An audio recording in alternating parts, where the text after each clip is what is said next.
Hello, newsies. Welcome to another episode of Get the Flick Out of Here. I'm Alex. This is Kate, and it's Christmas time. In case you couldn't tell. Um, um, and so we do Christmas movies at this time of year. That is correct. This is for anybody who happened to come across this particular video on their recommended videos in July. I guess I don't know why I'm doing this intro the way I am, but Kate, this was supposed to be your month, and I feel really bad. You should. That I keep finding things.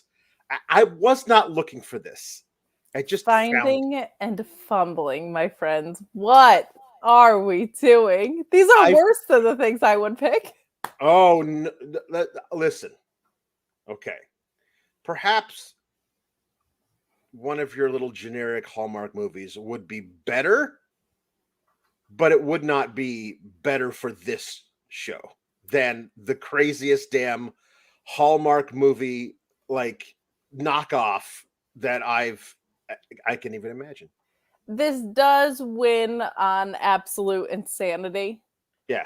I think most of the ones that I picked were probably better than the Brandy one that we did, because that was terrible.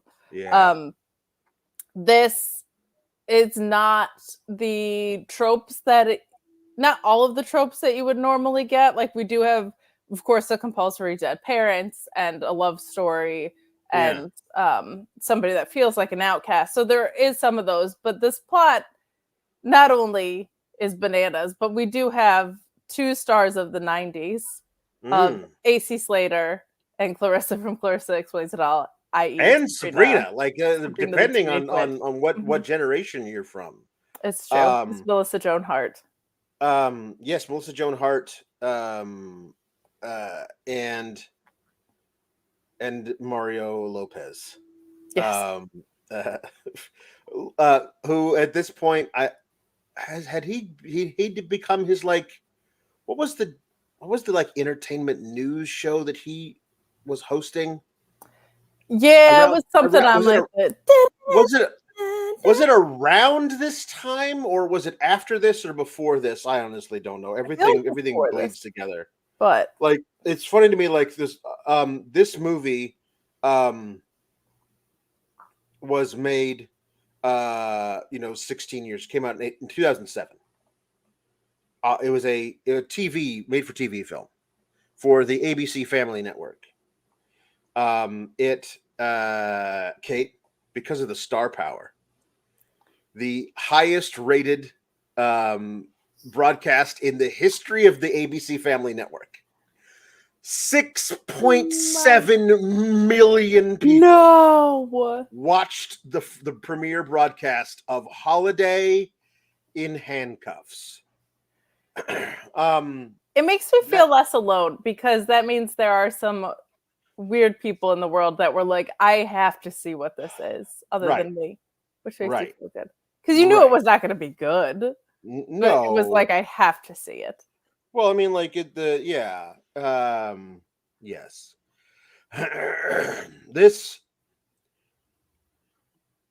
Okay, so as we said, there's all these generic cookie cutter Christmas rom-coms that come out literally every year.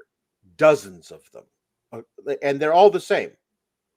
And so they said, well, what if we did one that was on its face similar, and then threw a wacky twist in there, where someone is forcibly kidnapped. And then what if we just had the movie end the way all the other ones do anyway? So somewhere in the middle, the reason for them like meeting cute and Dodo, they don't like each other very much, but by the end they're gonna fall in love. Is gunpoint. That's basically the reason everybody like doesn't like each other is gunpoint. Which would sour anybody on a first meeting, but by the end it doesn't matter, because they've both changed for the better, and they've found their soulmates. And as we'll discuss, actually, Melissa Joan Hart has not learned anything. So so we'll What is impressive about this movie, and we'll get into it, is there are basically no redeeming qualities of anybody in it. They try with AC Slater. No, they don't. They don't. Well, we find out about what a hard upbringing. Oh, sure, but he ends up being the same. Like, regardless of how he started out, he ends up being the same superficial a-hole. Yes. And it takes Melissa Joan Hart, who is a crazy person who commits a crime at the first sign of any kind of struggle she's facing in her life, to draw him out of that a-holeness. But by the way, by the end, at the very end, we can tell he's still the same a-hole. Yes. And also, I give this 6 months. This is one of the most I give this 6 months ending of any of these movies. Well, the fact that it ends with an engagement and not even them being like, we should date, is bananas. But oh yeah, no, it has to, because of the type. Well, they know each other so well, Kate. Yeah, they know each other so well, in and out. We're gonna talk about their common grounds that they share. Oh yeah, in this, but like any good movie, it starts with Melissa Joan Hart in a car. And the first line of dialogue we get in it is her saying, "I'm not crazy," which is delicious. Which is a lie, because she is. It is a lie. And she was like, doing one crazy thing doesn't make you crazy. And we see him saying, "You are the devil." And that's like kind of a cut forward to where we. Well, I mean, like, let's not gloss over this opening scene with her driving down a desolate, snow-covered road in the middle of nowhere, coming up on a guy walking not in a coat, just like a regular suit, at the middle of the night, and her pulling up and be like, "Hey, come on, get in the car. Listen, you've been walking for what, an hour? You've gone 1.8 miles, and it's 20 miles to the nearest gas station. You do the math. You're back in the car, you're going to freeze to death. We'll make some hot chocolate. Come on." And so he does, and then he says, "Okay, good." And then she says, and he says, "You're the devil." Yes. So this is the opening thing. So he's been trying to get away from her. Blah blah blah. Like, if you know the plot line going in, this thing isn't necessary at all, because you've given away a lot of that particular part of the movie. You could just start out with her waking up in bed. But if you don't know the plot at all, and the title of the movie hasn't given it away, then you'd be like, "Well, what's going on? This seems like highly irregular." Fight. Yeah. Yeah. But we then cut to her getting ready for a job interview. She has her hair up in curlers. She's on the phone with her mom, who's talking to her about coming over for Christmas. They've gotten a rental cabin that is close to her, very close to her, as we're going to find out. It's like a 10-minute drive away. And then she's on the phone with her dad, who, in the context of the conversation, reveals that this job interview is a favor through a friend of his, and not to mess it up. Her mom also insists that she wear her Christmas pink dress to the holiday, and to do something with that hair, because it's always in her face. And her hair is up in curlers, and it has been permed to the max. We find out she looks rather ridiculous. At one point, she was hair drying her Chinese food that she was eating out of the container, because she's such a mess, Alex. She's such a mess. Oh my God, I'm such a mess. She's such a mess. And because she's such a mess, and on this phone call, the mom says, "Are you still bringing Nick?" And we find out that Nick is her boyfriend at this point in the movie. Spoiler alert, not AC Slater. So she gets to the interview, Wait. So she's doing a home perm, right? And the idea is you put it in, you do all the stuff to it so the curls can set. You put a little bag on it, you set a timer. And she has a little egg timer in the bathroom, and the timer goes off. The reason of a timer is because you have to take it out, otherwise it goes a little too crazy with the perm. So the timer goes off, but she's in the kitchen, far away from where the timer is, because she's talking to her mom. She doesn't hear the timer. So she leaves it in too long. From the time when she was supposed to take it out until she left it in too long is a minute and a half. And if there is a 90-second grace period between perfect perm and life-ruining hairdo, I feel like you can't use that particular brand of home perm. Yeah, Like, that's not good. Like she was like, "Oh my god, I left it in too long." The egg timer went off 90 seconds. We're on the same phone call. Like that is ridiculous. And it also is like not unworkably bad. Like she could have done something with it, actually. I mean, yeah, but she can't because she's a mess. Right. Of course. And your thing with the hair drying, the Chinese food she pulls out of the fridge is because she can't get the burner on her stove to light. And I was like, were you gonna put the paper carton from on top of a lit flame? Because I'm really glad it didn't light for you. You're not that much of a mess, Melissa Joan Hart. Yeah, you know how paper and fire work. Let me explain she works at a something restaurant. to you. She's a waitress. Let me explain something to you, Clarissa. You can't put a paper carton on top of an open flame. That's not gonna work. But yes, so she's late for this job interview that her dad set up with his neighbor, Mr. Portnoy, who she knew when she was a little girl. His nickname for her at Mr. Portnoy's was Little Pootie. And she used to sell him lemonade on the street corner. That comes in handy later for a throwaway joke that should have been so much more. I'll let you continue. And that's what the interview is based off of. She's like, "Dad, you know I have no sales experience." And he's like, "But you sold all that lemonade on the corner 20 years ago or whatever." Yeah. She arrives to the interview and is late. The secretary is like, "Well, you've missed your shot. There is absolutely no grace around it. There is not a minute in his schedule to reschedule this otherwise." Right. I don't know how late she was. But like any pursuant professional, she starts banging on the glass of the room of what looks like the next interview candidate, to which the woman yells, "We have a code red." I don't think banging on the glass constitutes code red, and I don't know if offices have codes for things.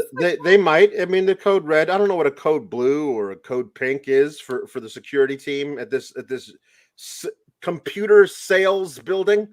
But she's banging on the glass saying, "Hey, Mr. Portnoy, it's me, Little Pootie from the corner. You know I can sell better than all those other girls on the street." So this is a joke that is supposedly, it looks like, it's a misunderstanding. It looks like she's perhaps a lady of the night, if you will, a sex worker. They say nowadays. They did not in 2007. Correct.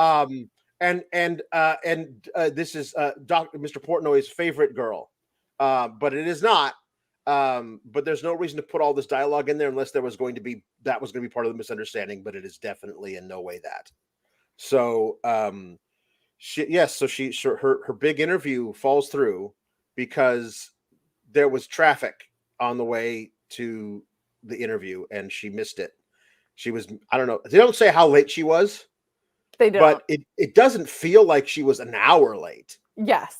It feels like she was 5 to 20 minutes late. And at that point, like, we'll squeeze you in after this next interview candidate or something. But no, can't be done. And it's like, if it's a family friend or whatever, like it's Mr. Portnoy from next door, you think there'd be some grace there, but there is not. We cut to her waitressing. That's how she's paying her bills now. She has a friend there who has a very weird relationship with the manager. There's a lot of Well, unnecessary incorporated like sexual references and uh right. just like weird sex things into this movie I that didn't need to be there so many times. yes. I don't know. I'm confused because the friend who also is a waitress at this diner is Lucy, I believe her name is, says I wish I could help you out with all of the stuff, but it's our first Christmas together, me and Steven, is what she says. And but there's Taj, who is the Hindu with a very thick accent who runs the entire establishment.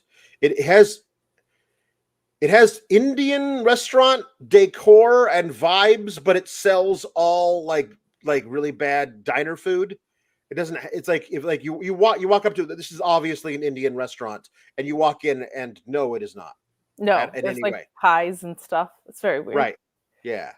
Um, and she gets another phone call from her mom, and I was like, how much do you guys talk to each other? I guess like if you had an interview, you would talk again. Right.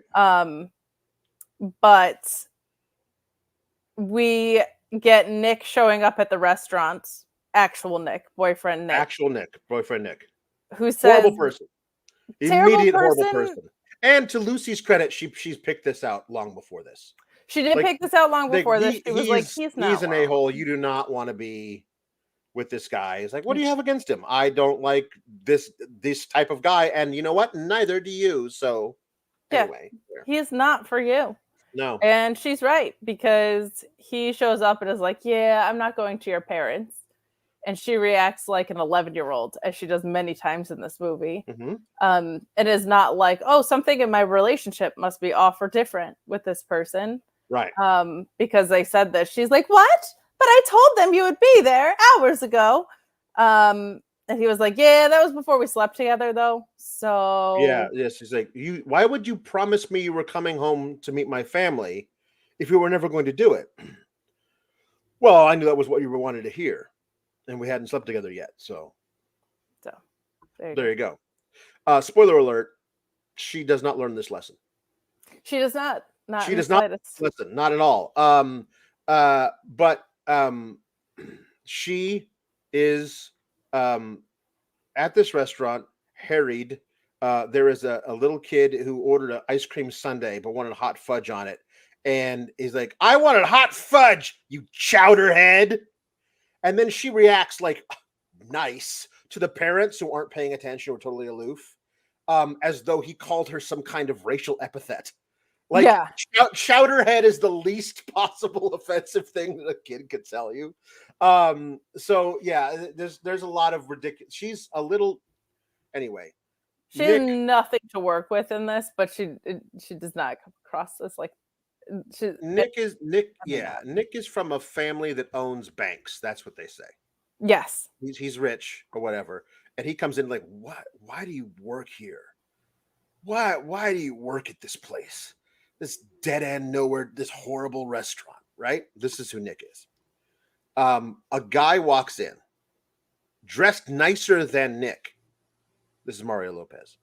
He's wearing a beautiful, like a wonderful blue suit, perfect tie, like exquisite, like tan camel hair top coat. Like that, the top coat itself costs $5,000. Yes. Right? To the ninth. He walks in, Kate. We find out later. He walks in to have a lunch date with his girlfriend. He is going to propose to her in this restaurant.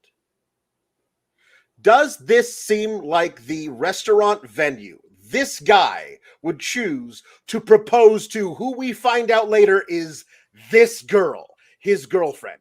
Because to me, immediately the movie goes, nope, sorry. There's zero reason why these two people should be. If you haven't, like, I'm on my way to a much fancier restaurant to propose to my girlfriend, but I got a flat tire outside in my Beamer. I need to use your phone because my cell phone's out of battery or something. maybe that's a reason why he's in this place. But that guy would never, ever, ever set foot in this restaurant to eat, let alone propose to his girlfriend in here. Or like contextually, like, yeah, this was the only place open and we met passing each other at this takeout, but you know what I mean? They didn't assign sentimental value to it. They never mention any of that. I did love this line of the breakup with Nick, of her being like, if you walk out that door, we are so over. And he just is like, yeah. Leaves. Basically, like, that was the idea. He's like, that's no. Yeah, no, I'm that's done my with plan. you.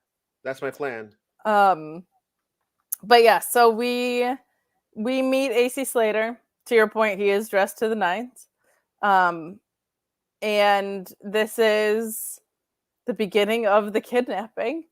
Yeah. They pass right after she has this interaction with Nick. And this is when the mom calls. Yeah. And this is where the like psychotic break of it is all supposed to come together. She just got broken up with. She can't face her mom. She just bombed this interview. Are you trying to ruin Christmas by not being at this rental place 2 hours away from the city at 6 p.m. sharp for holiday cocktails 2 days before Christmas? Are you trying to ruin Christmas? After your bombed interview, and like, how many times does she have to confirm Nick is coming? But so they kind of pass in like a corridor of the restaurant, Nick and her, and David, the new Nick, soon to be. Right. David, AC Slater, Mario AC, David Slater, Lopez Nick. He is taken by her, and then bumps his head outside. He trips and falls. Just don't elide taken by her. For some reason, Taj, the owner of this Indian restaurant that's not an Indian restaurant, has an antique, like flintlock, like musket ball loaded pistol from the War of Indian Independence, right? And that's the gun that she steals that is apparently loaded. And uses that gun that he keeps behind the register to at gunpoint force him to leave the restaurant. And he correctly goes, "What is that? What is that? What are you doing a production of Pirates of Penzance? What is that particular gun? Why are we using this gun?" And at least the movie doesn't like, oh, she just happens to have a gun, or she puts her finger in her pocket and goes, "I have a gun in here." Like, she actually has a gun. It's just not a believable gun. It's just not a believable gun. But he gets knocked. I appreciated that he got knocked out, because it was not believable that her with this gun from the Indian War was going to be able to drag him off. But she blindfolds him with I think the weird thing from her hair that she was trying to keep her permed hair tied back with. Pair of pantyhose. She blindfolds him with a scarf, like a crocheted scarf. It's crocheted, so you can easily see through it. But she ties him to the holdy thing on the passenger side. She ties him to that with pantyhose. He gets knocked out by slipping and falling in the most ridiculous way possible, where he like slips, does a full 360 before slipping. Whoa, and lands on his back of his head. He gives himself a horrible concussion, slipping on some ice in the parking lot. And they mentioned she is 5'2". This 5'2" woman is able to drag 200 pounds of solid muscle, Mario Lopez, from wherever he landed to her car, dead weight.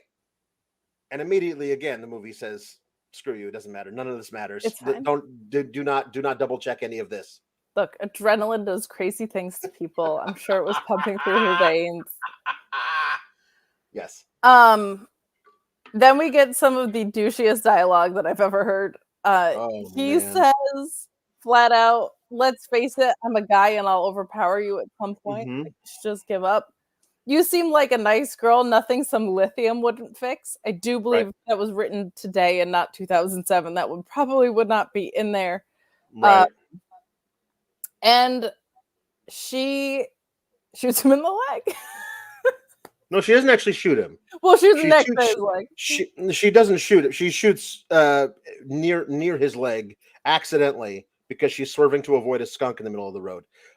They are now far outside the city. How far outside the city? They shot the movie in Alberta, Canada. So really far outside the city. Very it's far supposed to be like 2 hours north of New York City.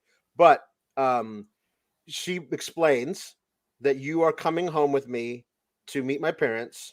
You were going to pretend to be my boyfriend, Nick. He couldn't make it. Your boyfriend dumped you, didn't he? No, he just couldn't make it. You're one of those hairy ladies that's been those rejected. Feminists that have been rejected by men so many times that you've lost it. And immediately I'm like, okay, so I understand he's probably under a lot of stress. But that's when the real you comes out, not a fake you. So if this is who he actually is and has been for his entire adult life, meeting Melissa Joan Hart isn't going to change any of that. So remember who this guy actually is by the time you get to the end of the film. And that's why 6 months, honestly, I may be giving them far too much time. It might maybe more like 2 months. Yeah. Also, like, I don't know. I maybe wouldn't just start insulting someone who's accidentally set off a gun in the car next to you. Right.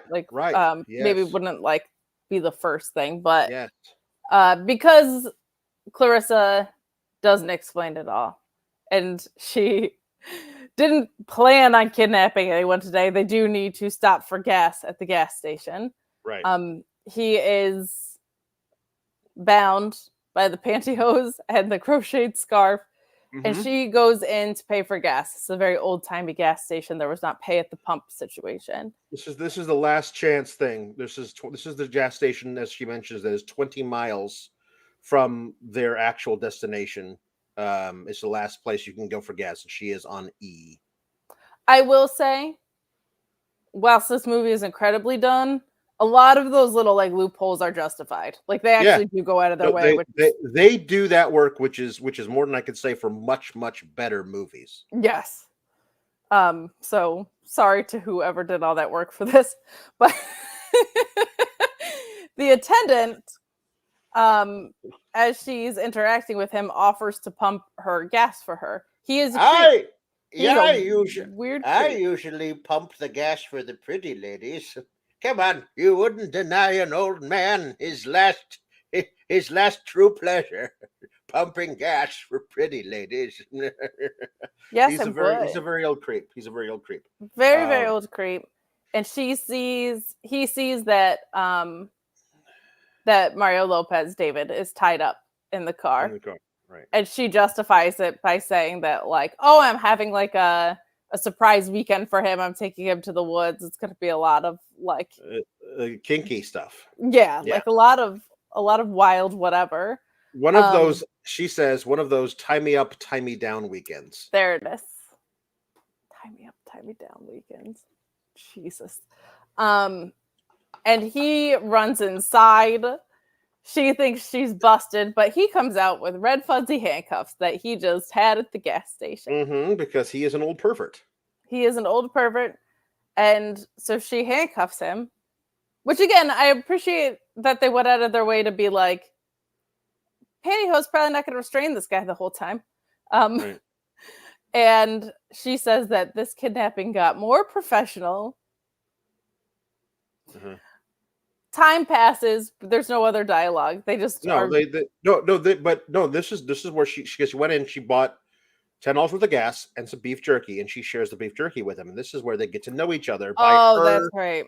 By her making hypothesizes about him, being like, let me guess, you work as some kind of vice president of a company your father owns. And Mario Lopez doesn't say anything. It's like, well, that's a big yes. She also awful person.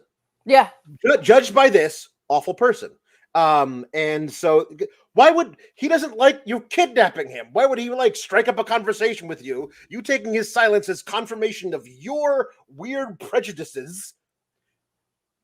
You're a bad person. But then she says, like, you sail, you golf. I'm guessing you're a 14 handicap. Blah blah blah. And he's like, I'm actually a 10 handicap. Well, good for you. I live in a terrible loft. It's the biggest friggin' loft I've ever seen.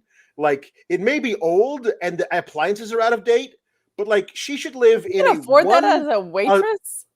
She's a waitress. That's what we know. She's a waitress and a failed everything else in her life. She should live in a one bed, like a little one room studio basement apartment that has like a leaky ceiling. Like, it's a huge, lovely It's loft. gorgeous. She's got a giant, hugely appointed room up, like part of the loft. She's like cordoned off, and there's just dresses upon dresses upon dresses upon dresses that she's looking through. Like, she's got a really nice little like loft apartment that she could fix up if she wanted to, but she's a mess. Anyway, she said, I live in a terrible loft apartment. I'm sure I just lost my job at Taj's Wonder Diner or whatever they call it.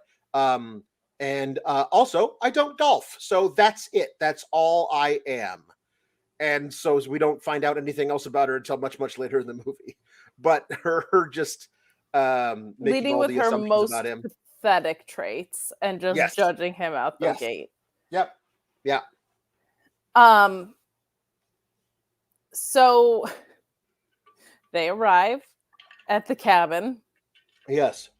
And she opts to go in first to see her parents while he stays in the car. Right. And she explains to her parents that, like, you know how dad makes really bad jokes when he's nervous in social situations? Well, Nick, David A.C. Slater, his thing is like, he like says he's got kidnapped. And her parents are like, oh, that's funny. There's no cause for concern or question with that. Haha. No. And they ask where he is, and she's like, oh, he's in the car. Let me go get him.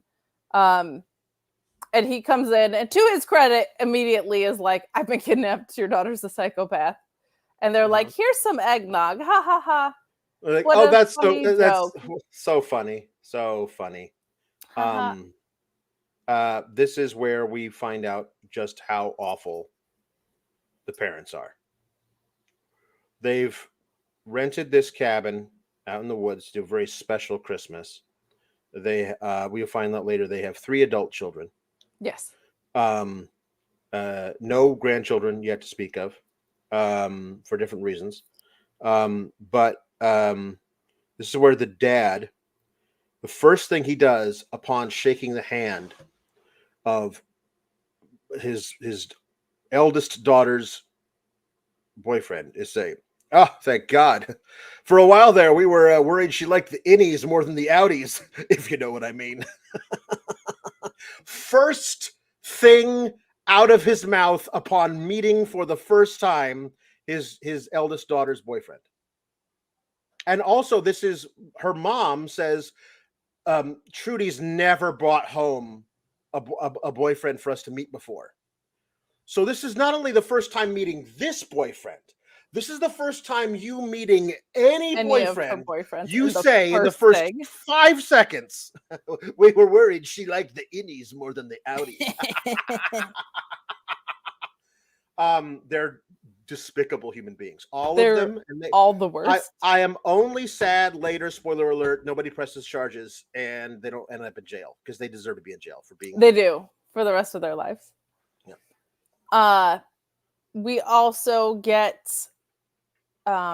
Clarissa saying that she wants to be the key master. So the key master is the person that knows where everybody's car keys are and everybody's cell phones are so that they can have like a distraction-free, isolated Christmas. Again, I appreciate that they tried to justify it.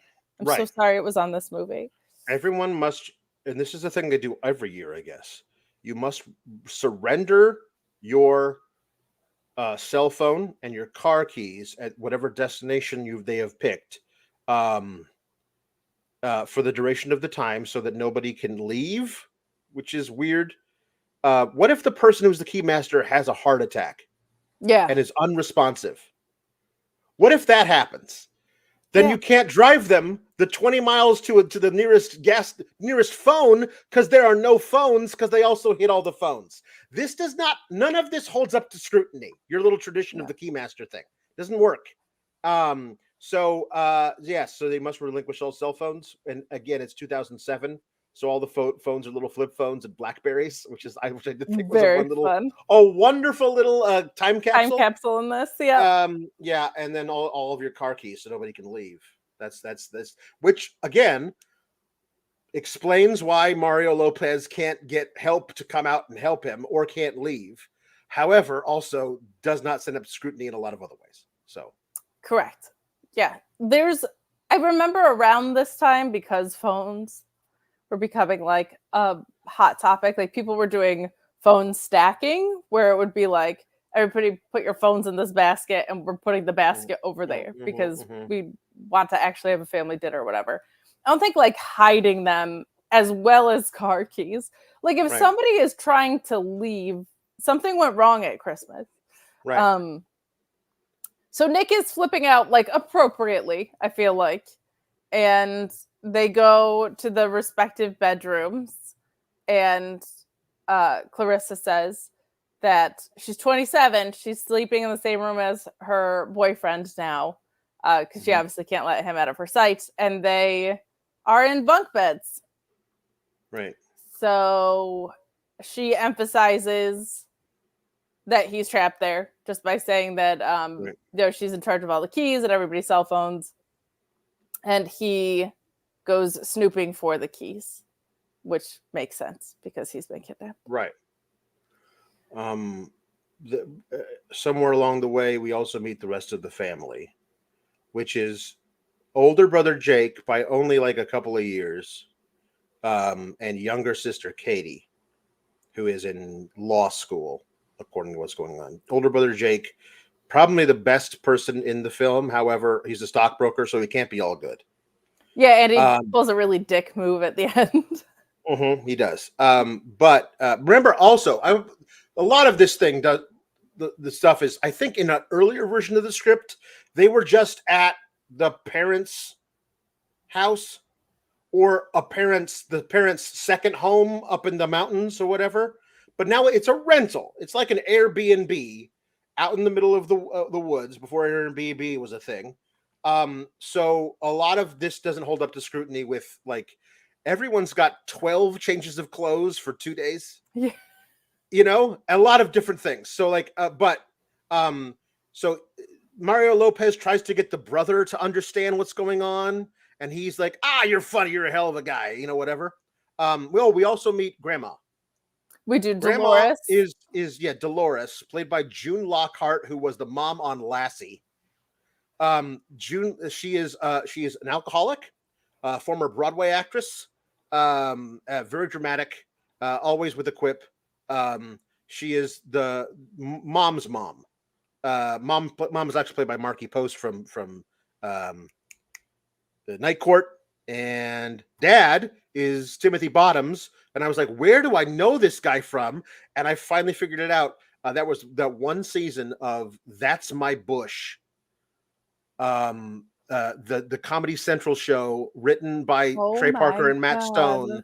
He played George W. Bush on That's My Bush. Wow. So I was like, oh, okay, there we go. Oh, there we go. But anyway, this is where we see the younger sister and mom trying to like get all the perm out of her hair. And I'm like, why? How did you meet David? He's so hot, says younger sister. Like, oh, I just gave him no choice but to love me. And like, are you seeing anybody at law school? I am dating a couple of guys. Says the mother.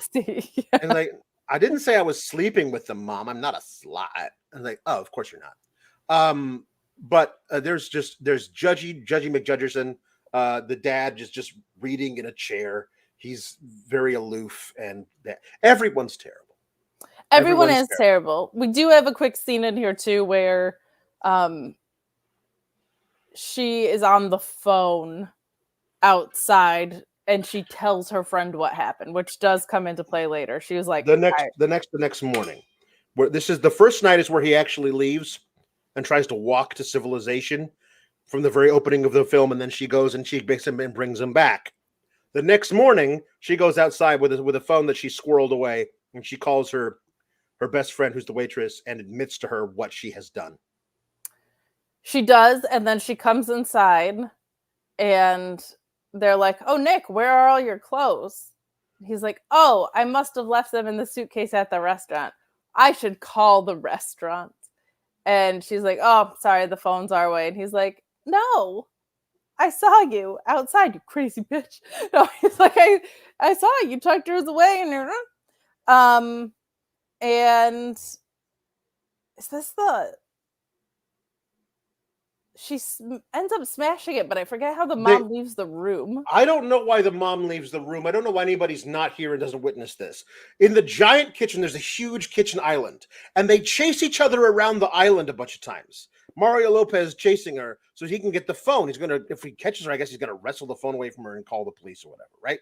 So she eventually says, "I was really good," and she's, "I used to run track in high school." She's like, "Yeah, well, I played football. My nickname was the Flash." And she says, "I also did home ec, and my favorite meal to make was tenderized beef." She takes a little hammer for tenderizing meat and says, "Very tenderized," and she smashes her phone with the hammer. He's like, "Oh, I can't believe you did that." Why are you having a quippy conversation when you're just trying to break a cell phone is beyond me. I don't know. Oh, the mom went to get clothes for who she thinks is Nick. Right. She went to get the dad's clothes. And let me tell you, the dad's fashion sense, very different than his. He always brings a few outfits with him in case he loses 10 pounds on the trip. Okay, maybe. But did he also bring outfits for him for an entirely different season? Because what she gives him are lightweight golf pants and a short sleeve polo shirt. Mango colored polo shirt for if he was going golfing in summertime in Florida. Like, I don't understand. It's a sight gag to like look at Mario Lopez in this ridiculously terrible outfit. However, shouldn't the things he brings that are small for him also be appropriate for being out in the middle of nowhere in the winter? And they're not. Correct. And also, unfortunately for them, he can still kind of pull off this outfit. Like, this was supposed to make him look like a clown, and it's not great looking, but he's an attractive dude. Right. Also, I do want to apologize to people who are in our chat. My mother-in-law discovered this masterpiece a couple of years ago, says Matt Gray Sky, new family tradition. Also, T. Kane, who says, "Can confirm Matt Gray Sky's chat. My mom has it queued up and ready to play as soon as we walk through the door. The gas station guy gets me every time." So for those of you who are here hoping we were going to confirm your love for this movie, do apologize. I think most people understand it's not a good movie, even if it's an enjoyable movie. I hope. I apologize. The next thing in my notes just says olive oil in very bold and big letters because the mom freaks out that she's forgotten the olive oil. Yeah. How could this happen? Like, she's like loses it as if there's not substitutes for olive oil as well. No, but because of the situation, because AC Slater, David Nick is smart. He's like, "Oh, I'll go get it. It would be my pleasure to run out and get the olive oil for you." And Melissa Joan Hart, being a whiny brat, is like, "No, he can't go alone." She's so obnoxious. I'm like, really, no wonder nobody likes you. It's not because you're an artist. You're annoying to be around. She's such a whiny, like, wah. Everything's sad to me. I kidnapped someone and it's not working out. And then the mother decides that she needs to stay and do womanly things in the kitchen. But the boys can go bond and go get the olive oil, the manliest activity of all. Not thinking that, if you're a mom and your daughter brings home her boyfriend for the first time ever and you don't think that couple needs a break at some point, you're a terrible mom. But so Richard and Nick go to get the olive oil, but the place that they go is back to the gas station that's down 20 miles down the road, we're told. And because the creepy gas attendant is the only guy that works there and happens to be working there at the same time, he thinks when Nick, David, Mario Lopez, AC Slater is pleading his case that it's a part of this wild weekend that Clarissa Joan Hart set up, and he's like, wink, wink, nod, nod. And then there's a bunch of jokes from the dad that are creepy about extra virgin olive oil. Could you be extra a virgin? Like, thinking that the dad is somehow now entangled in this weird sex scheme, and that turns the gas station attendant on. The little lady, she loves to keep things lathered up in oil, which I'm fine with. But, it's the holidays. No guilt, right? And the gas station attendant is like, she ties you up and does naughty things to you. He at one point calls him a lucky little bastard. I think that's in the earlier scene. But lucky little bastard. Then this male bonding that occurs. The male bonding that occurs is AC Slater tries to run the car off the road. And then he tries to choke him out. Yes. The dad tries to choke him out.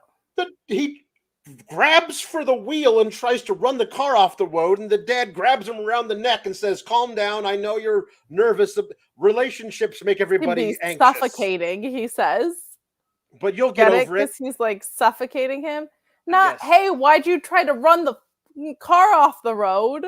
This is a good point by Darren Lloyd. I do not trust the extra virgin olive oil at this particular man's gas station. No.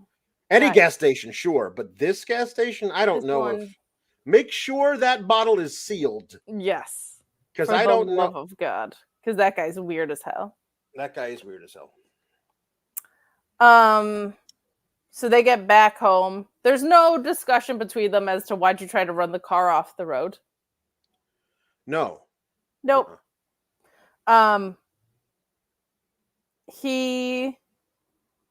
Also, before they drive away, he runs back into the store and the gas station attendant tries to pull a gun on him. Because the gas station, everybody's just got a gun. Everybody's got a gun. That guy probably should, based on the gas station he's working at, though. Right. So they come back and Grandma arrives. That's Dolores. She, as you said, is a drunk and not the worst person in this movie, even close. But they're sitting around at this point, and he splits his pants because they're too small for him, because it's the dad's clothes. And that's when the brother offers him, he's like, I have a change of clothes that you can borrow.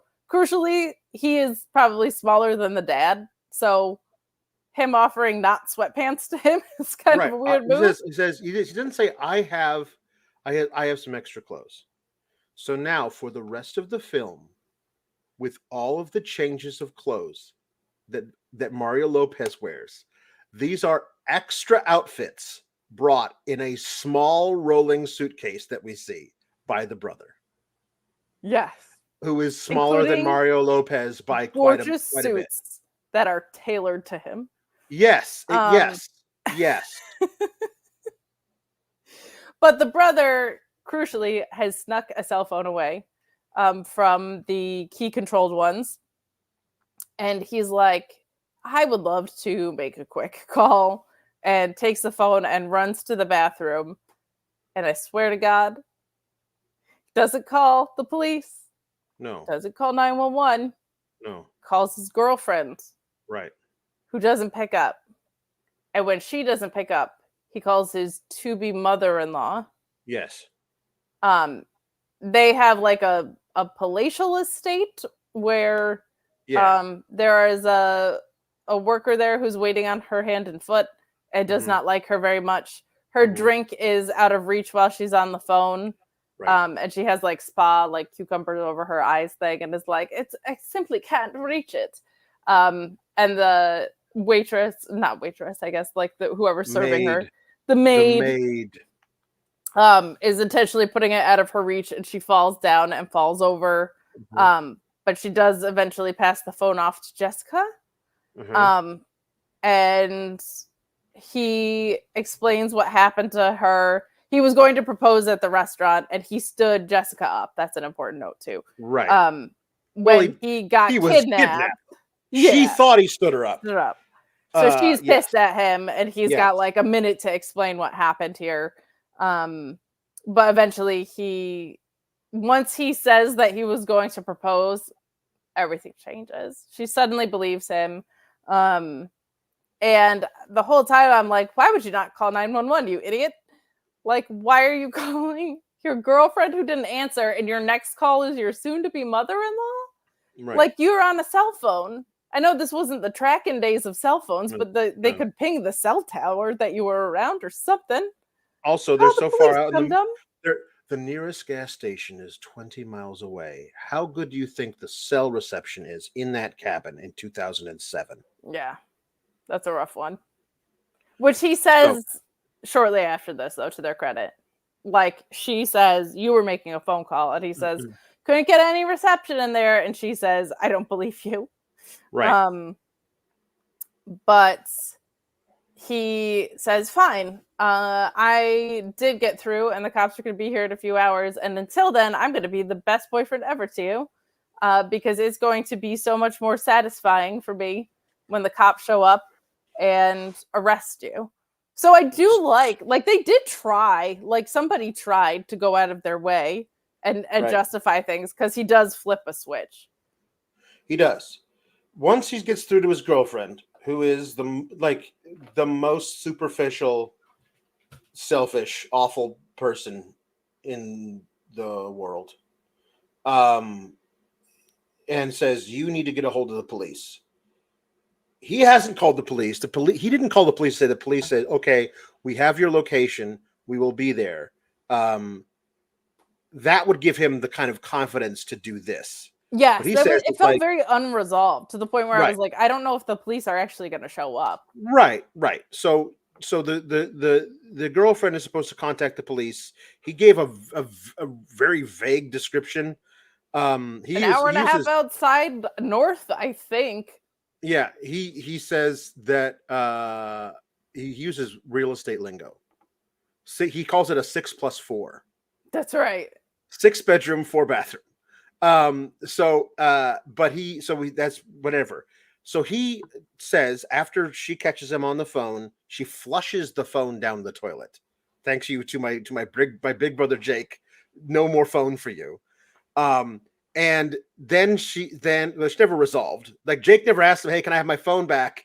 And he doesn't say, hey, no, your sister flushed down the toilet for some reason. Like, that's never resolved. We never talk about that. But he does say that, like, I'm going to pretend to be the best boyfriend ever. I'll help you out. It's like, why would you do this? Because it's going to make it so much more satisfying when the police bust your ass or whatever. If she believes that he did get through to people, she is the one who knows where the keys are. Why isn't she making a break for Canada right now? She's committed a federal offense. They're going to show up. They're going to check his ID, realize he's not Nick. His story's going to check out. You're going to jail. And she does not express at any point worry that she might suffer consequences for committing a federal crime. And Canada's like 2 minutes away. Not to mention. Right. Because they are in upstate New York. Actually, they're already in Canada. So then we get him being the best boyfriend ever. He's teaching the dad how to golf. They finally get around to asking him who he is as a human being, I guess. And he reveals that he works in real estate development. He's the VP of new business. And then they just switch to picking on her. They're talking about her invisible friend growing up, Bobo Bonkers, and how they paid a kid down the street to be her friend. And he gave them money back. And I thought, like, oh, maybe this is when he's going to start to feel some sort of empathy toward her and realize, no he just joins in, just picking on her with the family. Like, this wasn't, you knew where this was going, obviously. So I kept waiting for the, like, when does he get on her side? And, like, there were so many points of this where you could have had that gradually build up, but he just, it happens he's just picking like on that her. much later. It's later. so weird. And then because she sucks too, they go to put the angel on the tree, and they're like, we should have Nick do it, like new guest, boyfriend of our daughter. But I always do it since I was 4. Since I was 4 years old, I've done it. Shut up, you suck. Like, I have no empathy for her in that she kidnapped someone, and she's also kidnapping aside. If you're asking me to put the felony aside, she's so annoying. Like, I would not want to hang out with her even if I didn't know she was a felon. Right.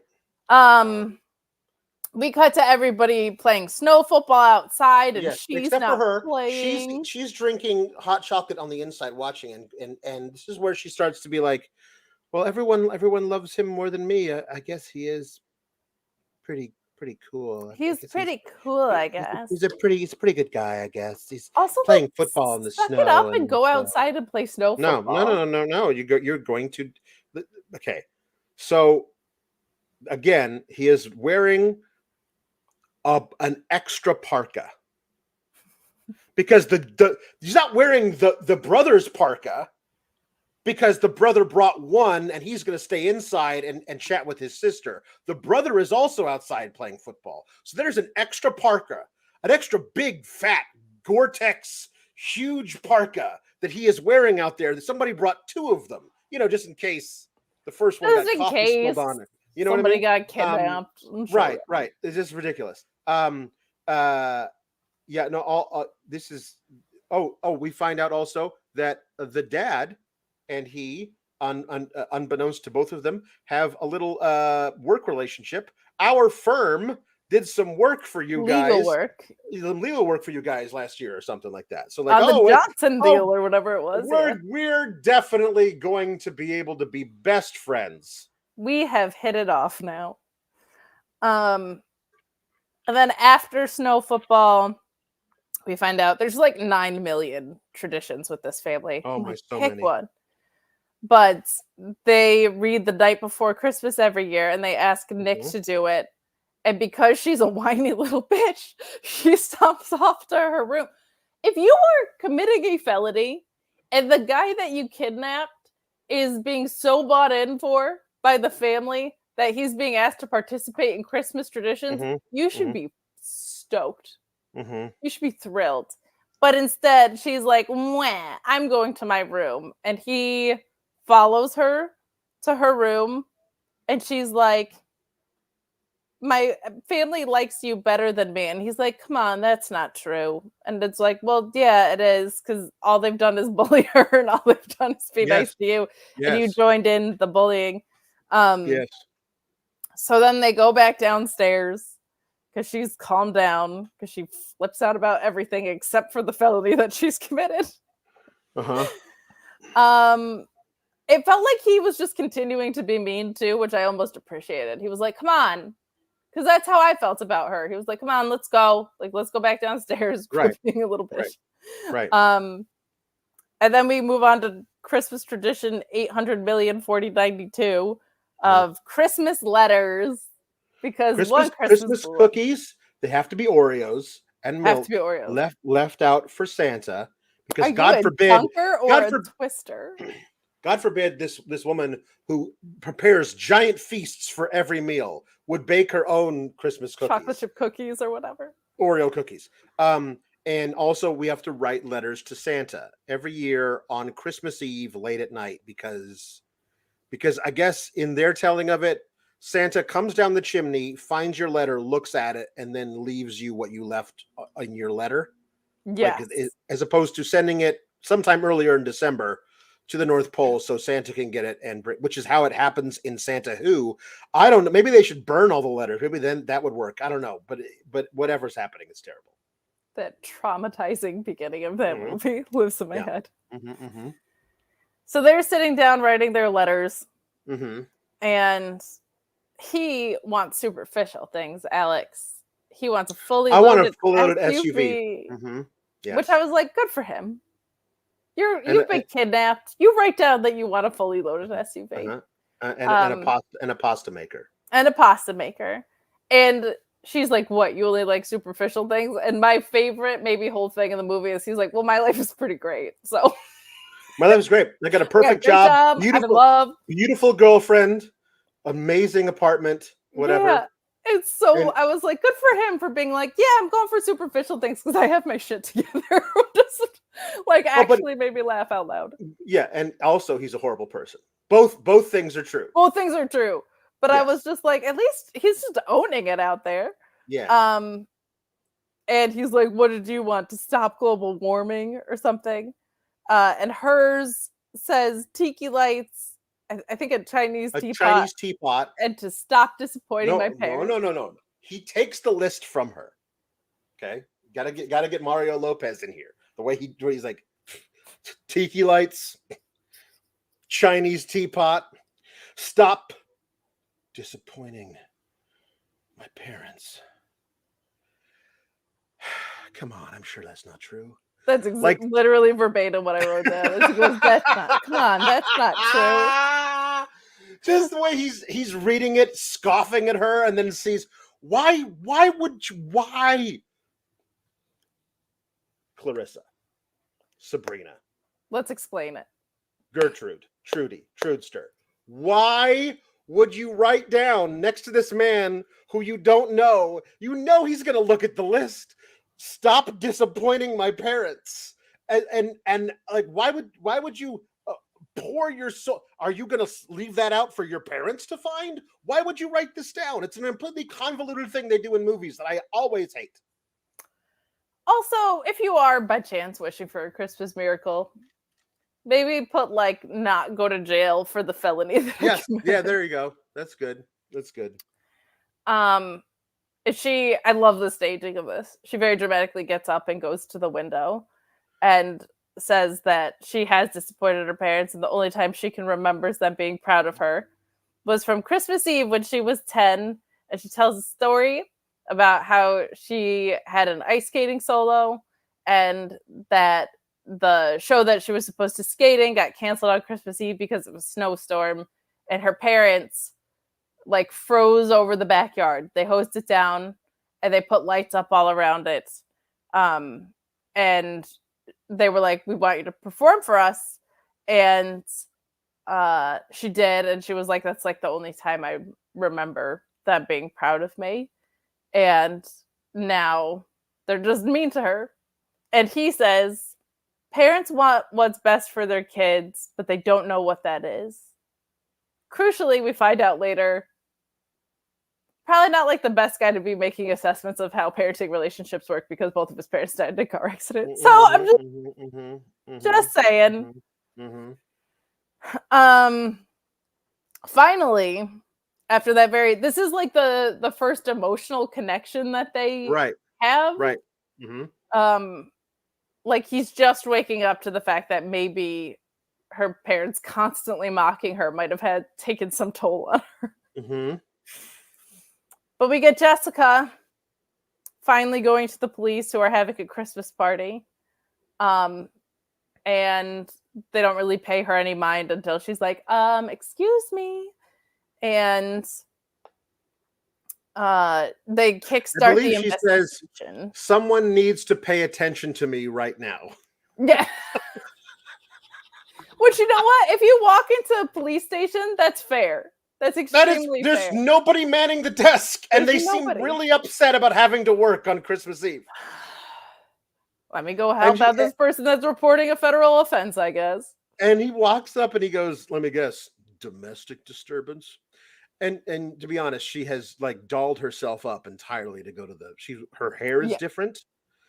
She's completely dressed to the nines to go to the police station, which means she took a long time it is the middle of the night at the police station.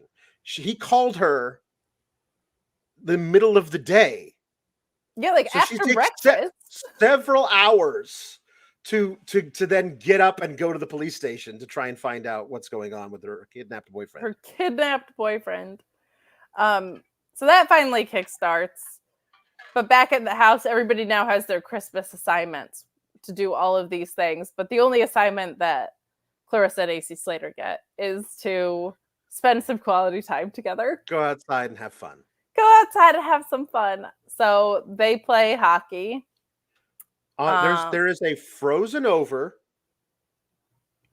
lake pond. Pond thing. I don't Yeah. know. There's an ice rink surrounding a gazebo in the backyard, and they, in regular shoes, play hockey, slipping and falling a lot. There's sticks and a goal set up and a puck, and they play hockey, and then they go walking by a river and have a heart-to-heart about stuff. Crucially, as well, he was concussed from the fall that he had a couple days ago. He's fine. He's totally fine. He's so fine. They do have a heart-to-heart. She reveals that she's an artist and works in portraits and post-impressionism, and she cannot believe he knows any post-impressionism artists. They're playing hockey. He's like elbowing her in the throat, and she's falling down everything. And then they're walking by the river, and we cut to a river, and them walking slowly by the river through the underbrush. And he goes, "So, what do you do for fun?" Why would you possibly care? This is the woman. Like, you're not pretending because the family's not there to see this. Like, you pretend in front of the family to like kind of like get her goat and be the best boyfriend ever because you hate her because she kidnapped you. I get it. But why are you pretending at any point now when the family's gone to like, what do you do for fun? I paint. I think we're supposed to. I think the ice skating story scene was supposed to be like a revelation that like she's had a psychotic break and he's starting to feel empathy for her. I think. Okay. I mean, I think you're right. But also, it does not come across that way. Yeah. Not in the slightest. Her being floored that he knows a single post-impressionist artist is hysterical to me. Maybe you shouldn't make judgments about people you don't know very well. Yeah. And then she says, "What do you do?" Besides, what do you do when you're not designing cookie cutter condominiums for the masses? He says, "Actually, I went to architecture school. I thought I would go out on my own." And she says, "Well, why didn't you?" It's really risky if you're not really super well known because nobody is very successful unless they're well known. It's like, well, why couldn't your parents help you get a leg up? Well, I'm sure they would if they could rub two dimes together. They were school teachers, and she says they died in a car wreck when I was 9, and she goes, "Oh my God, I'm so sorry, but you told me you grew up well off." No, like, you said assumed that about me. Says, "Oh, I grew up. I lived in a one-room apartment with my grandfather until I was 18, and I mowed lawns to get through. Mowed lawns for the city to get through college, so this is how like, oh, I judged you. Oh, I may have judged you harshly. We have judged each other too harshly. Maybe we have more in common than we realize." Me and my kidnapper have more in common. You know what? There's a certain kind of thing that is it's on the tip of my if there's like it's Oslo no, it's a different Scandinavian city. Copenhagen, no. Stockholm. It is. It's a Stockholm syndrome of sorts, I believe. Yeah, a syndrome of Stockholm. The whole syndrome of Stockholm. And the clinching line for the fact that this is supposed to be a romantic scene too, is she was like, and she's like, "I'm sorry you went through all that," and he goes, in some ways it's helpful. I learned at an early age what it's like to be on our own." Right.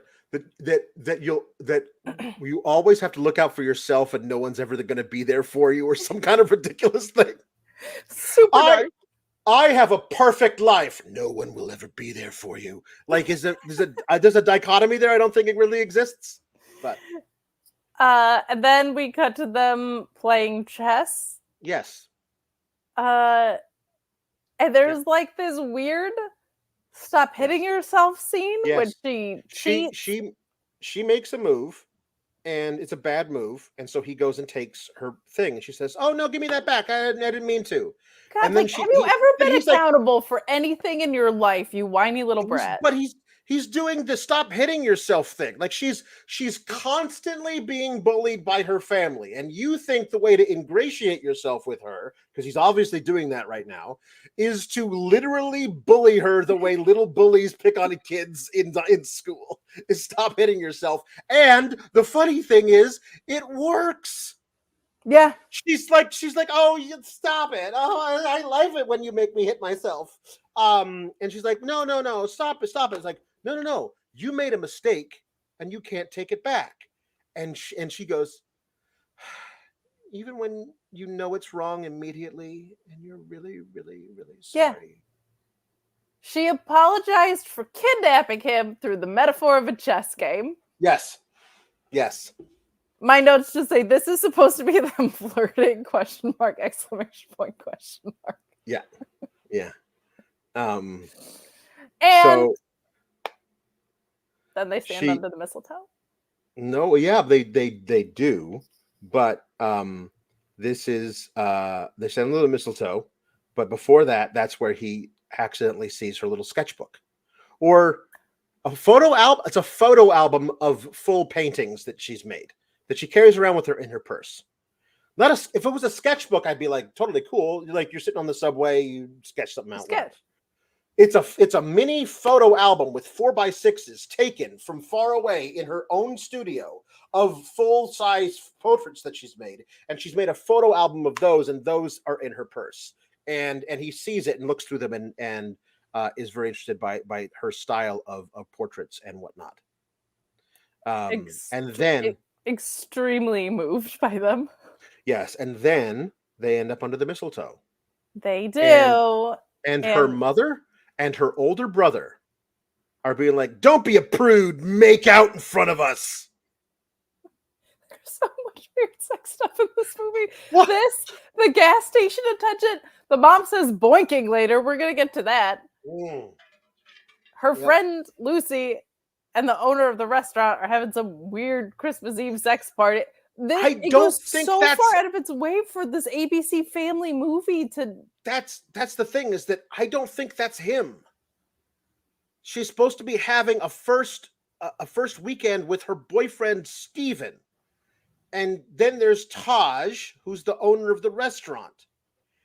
And Taj has a very thick Indian accent. And Steven, in this tryst scene where they're running around dressed up with little bows on their naughty bits, Steven looks like Taj but doesn't have the accent. If there's a subplot in here where Steven is pretending to be Taj or Taj is pretending to be Steven and they have two different accents, or maybe they're long lost twins and this waitress happened. If there's a subplot in here about that, the movie needs to be about that subplot, because that's way more interesting than any of this stuff. I just feel like they cast two guys, Steven and Taj, who look too similar and make it really weird. But that's it. So the investigation starts at the diner. Right. And they go and they talk to Taj, who's wearing a full Santa beard. And it's like, where your waitress kidnapped a guy here. Where would she have gotten a gun? He's like, "I do not know what's going on." And then they go to the waitress's house, and there's that can't be Taj there, because he would know they were coming because he's the one who sent them there. So that can't be Taj. But again, I know what you're talking about. It looks like Taj. It is not Taj. It is Steven. But why you cast a guy, Steven, who looks like Taj, I don't understand. And there was definitely a weird tension between Taj and Lucy at the diner too. So but it's So that investigation is underway. They're talking to Taj at the diner. He's denying things. And then back at the house, the mom starts to, out of kind of nowhere, start to just break. Yes. She goes up to talk to her mom, who's folding laundry. And she's like, "Do you ever have dreams about just folding laundry? Because this is all her life has become." She's like, "It's time for gifts, weirdo."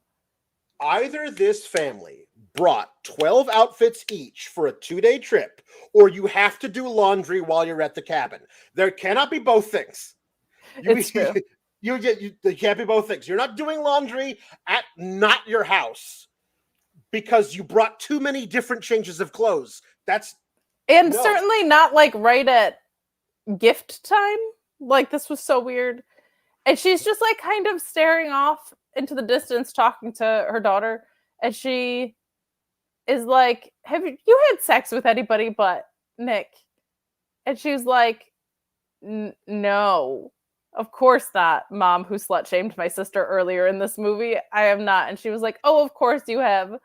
That's the modern way, boinking more than one person. I've only had sex with your father. She came up there to say, hey, it's time for gifts. Mm-hmm.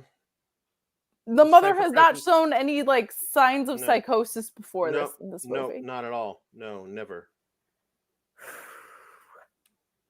And then she's like, oh, it is time for gifts. And they go downstairs.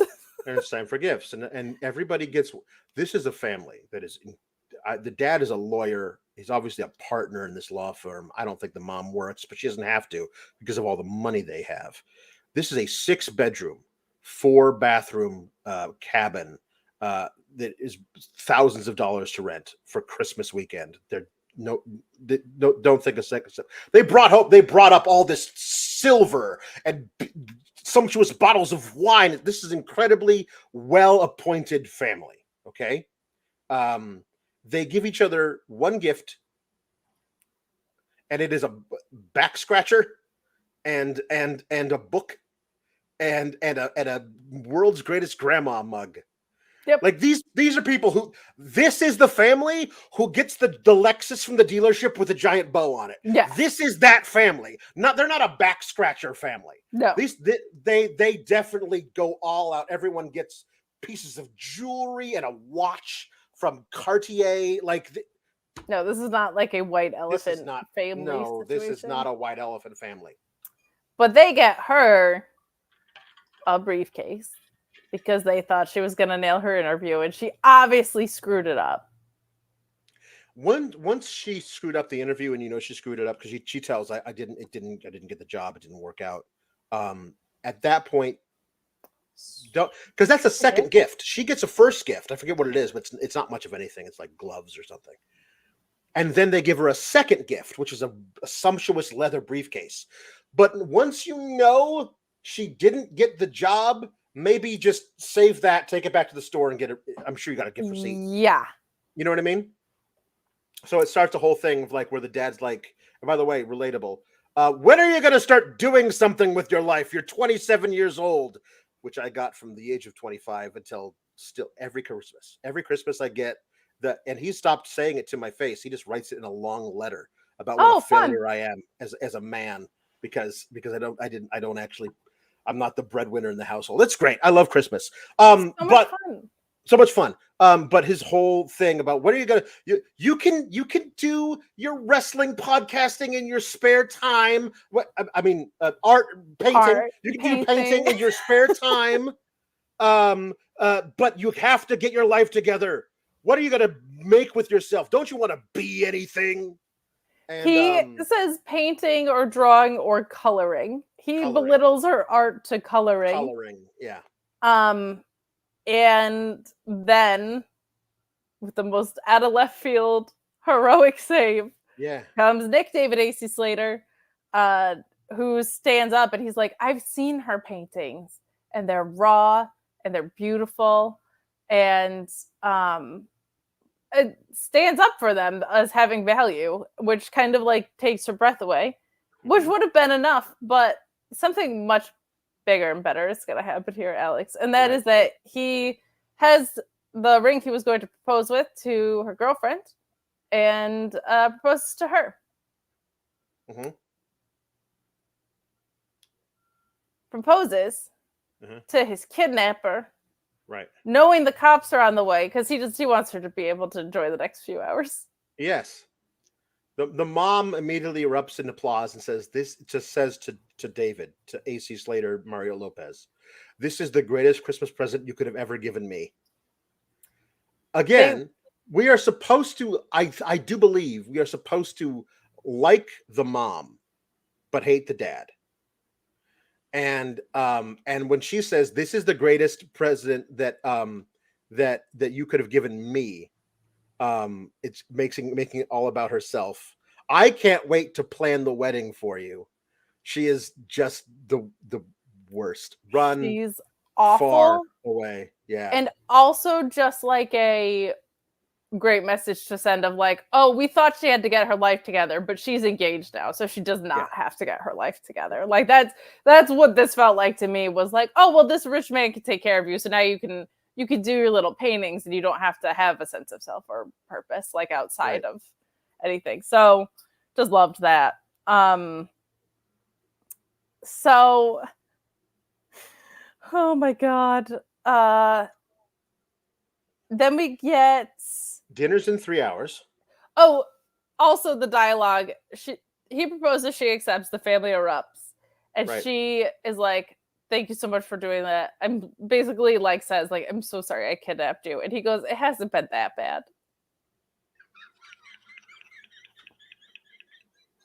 And that is when I decided to keep the flick in. Was that exact moment?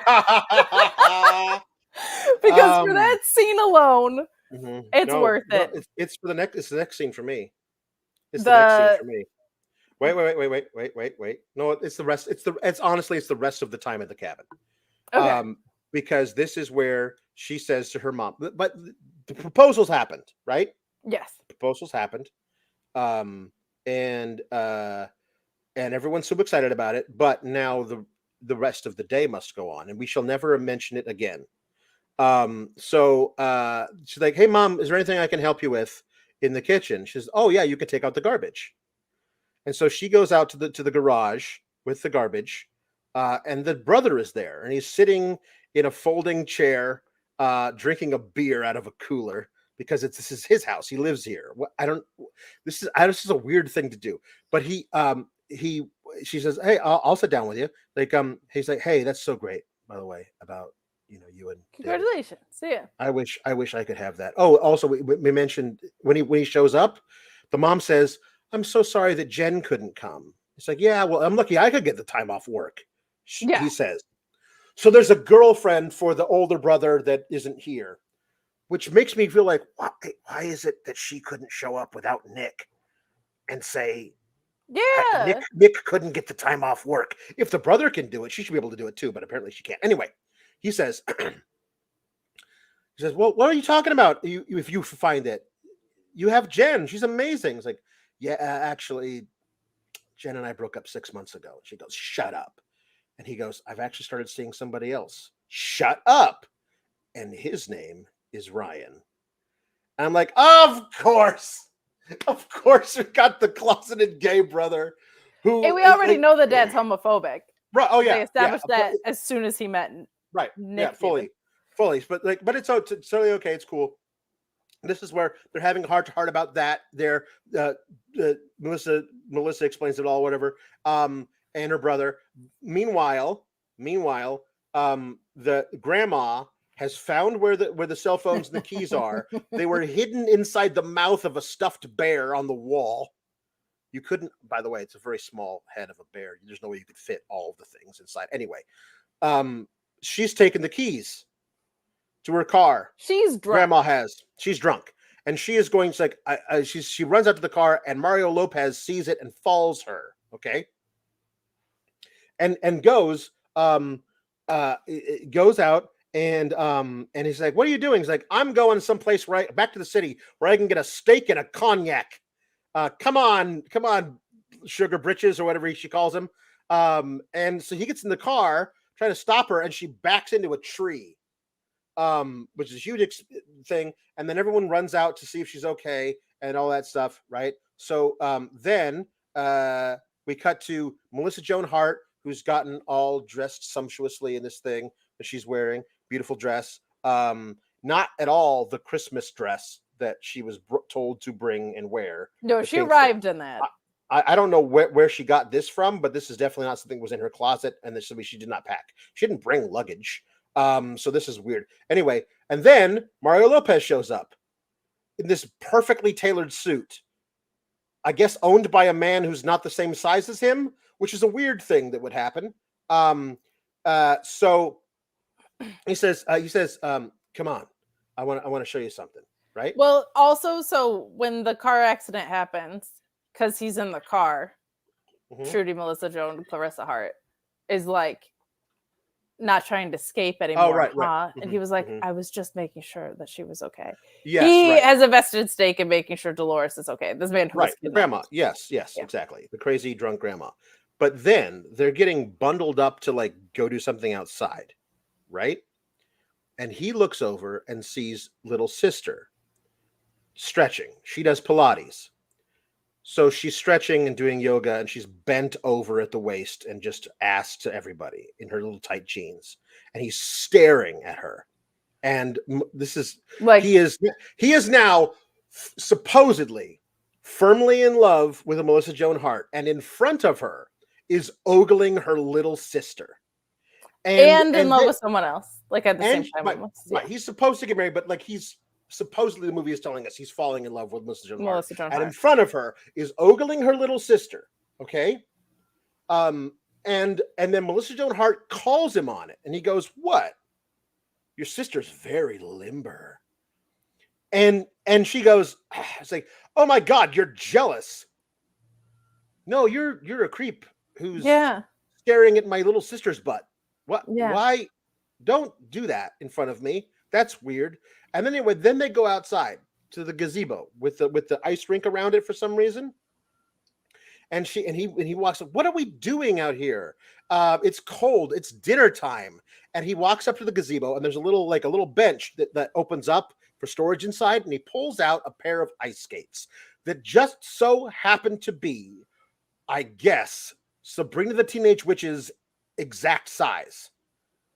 I don't know why. Those are he didn't bring them with him. There's no reason why he would know they were there and that they would fit her. So he peels them out and says, "Here, thought put it was these from on." the hockey scene earlier, but you're right. They were in their sneakers. They were in sneakers. "Here, put these on," he says. Okay. And then she's like, "But I'm wearing a dress, you idiot." She says, "Shut up. Put these." She says, "Shut up." "Yeah, shut up. Put these on." And then he goes and turns on a little light switch, and all the gazebo lights up. And he says, "Now," he says, this is so nice, and this is beautiful. Wow. This is Also, like, okay. did you string all those lights up, and when did you do that? He says, "Now you owe me." It's like, "I owe you?" "Yeah, you owe me a show." And she goes, "Oh no way." It's like, "Come on, I want to see this routine." This routine that she had mastered at the age of 10, 17 years ago.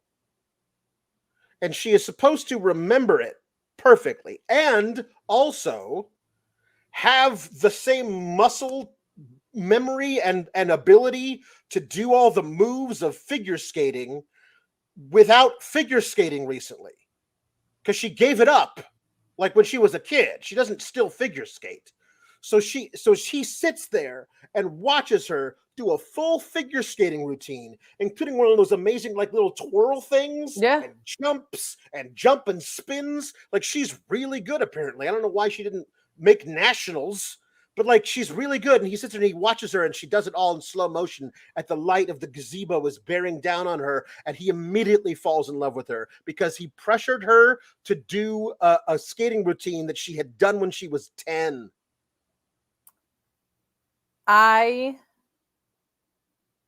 My notes just say, maybe you should get a job if you still remember your figure skating routine from when you were 10. Maybe she could be a figure skating coach. Yeah, I don't know.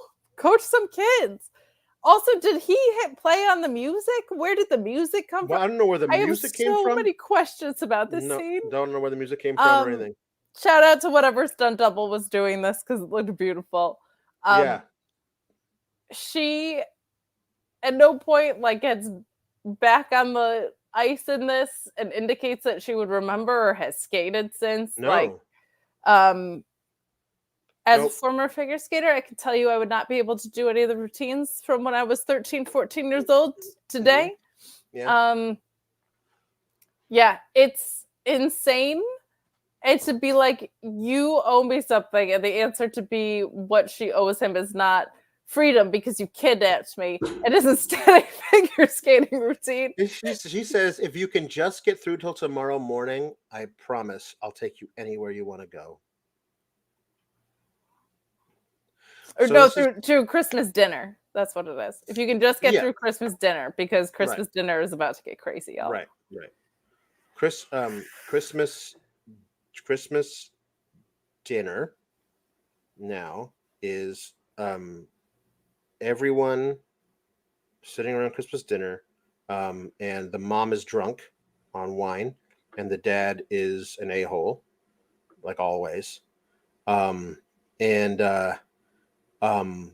then the siblings decide to have announcements, because the older brother says he told Melissa Joan Hart that he was going to announce at dinner that he was gay, and she's like, that's a bad idea, but he's going to do it anyway. And then he gets cut off by little sister, who says, I dropped out of law school, and all the money you've been sending me to pay for tuition I used as a down payment on a Pilates studio in California.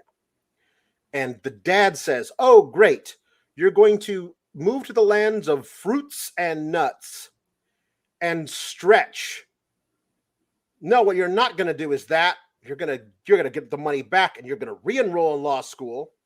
And then mom is cackling through all this. And then the brother says, oh, I also have an announcement. I'm gay. And then grandma does a spit take, and mom laughs even harder and says, oh honey, I know, I've always known. And the dad is because he's homophobic, he's awestruck by this information as well. Uh-huh. Can you imagine if you came out and the reactions were spit take from grandma, probably fair, someone laughing at you and saying that they knew, and then someone just staring at you dumbfounded? What a wonderful family. And this is where the mom and dad yell at each other at the dining room table about why you're crazy. I'm your little puppet. You're like, you try and make everybody just like you. I was like, blah, blah, blah, but something else. This has never been a happy marriage. If it was, then I wouldn't have to picture Clint Eastwood to get through our annual birthday sex. And I was like, Clint Eastwood? She's not that old. Like, is she remembering him from like 1972? Because Clint Eastwood in 2007 was like Gran Torino. That was old. Mom in 2007 should be saying Patrick Dempsey 100%. Right. Or 2007 George mom. Clooney. George Clooney, perfect. But like Clint Eastwood. Why? And so that there's a giant thing. This and was then for ABC Family. They shoehorned so many like sex. ABC's Family. So far and then, out of the way to do that. And then the grandma turns to the grandson and says, "Aren't you glad you're gay?" Which is honestly probably one of the better lines in the movie. And then the cops kick in the door. Yes. We did get a scene earlier that we alluded to but didn't fully talk about, where the diner investigation leads to Lucy's on Christmas Eve. Right. They're having some weird sex dalliance, and the cops walk in on that, and she doesn't want to give in and say she knows, but because of the phone call earlier, she does know, and they say, hey, we're going to book you as an accessory to this crime if you don't tell us, which is an appropriate response to kidnapping. And then she says, it's not her fault. It's men. They drive women crazy. They drive me bonkers. I'm always kidnapping them because they just drive me crazy. Men, they drive women crazy. And the thing to show how she is driven crazy is she is a waitress at a terrible diner, and her boyfriend puts a beer bottle down on her coffee table, and she reaches over and picks up and puts it on a coaster. Which is a thing that the crazy, like selfish, like former fiance would do with her like $12,000 coffee table. Not the coffee table you got from IKEA. That's the best possible version of what you probably got out of a dumpster. Also, like, not justification for kidnapping. Like, you just said that it's not her fault for kidnapping someone because men do things like this. Men drive you crazy. Like not putting your thing on a coaster. So the cops show up. It's the same cops that she went to and talked to in New York. And they like, okay, well, that's not our jurisdiction. Also, it's a federal crime, so you'd call the FBI. But you would definitely call local police from the sheriff's office. But it is the same people. And they show up. But grandma somehow found the flintlock musket pistol. And she says, I don't know who brought home the bacon, but I'm going to fry it up in a pan. She's the best part of this movie. And it's not that good. Mario Lopez, David, convinces her to put the gun down. Because, they was like, hey, she's kidnapping. Kidnapping? What are you talking about? Who's supposed to have kidnapped? That's her boyfriend, Nick. No, my name's not Nick. It's David. David. So they all get arrested. And they're all in the slammer. Nobody will listen to Melissa Joan Hart explain herself or her actions. Nor should they. No. And then they're all free to go because he won't press charges. But you know who is pressing charges? The cops at Grandma for pointing a gun at them. So Grandma's going to jail for the rest of her life. So the good character in the entire movie is the one that gets punished. She gets punished for being good at what she did. So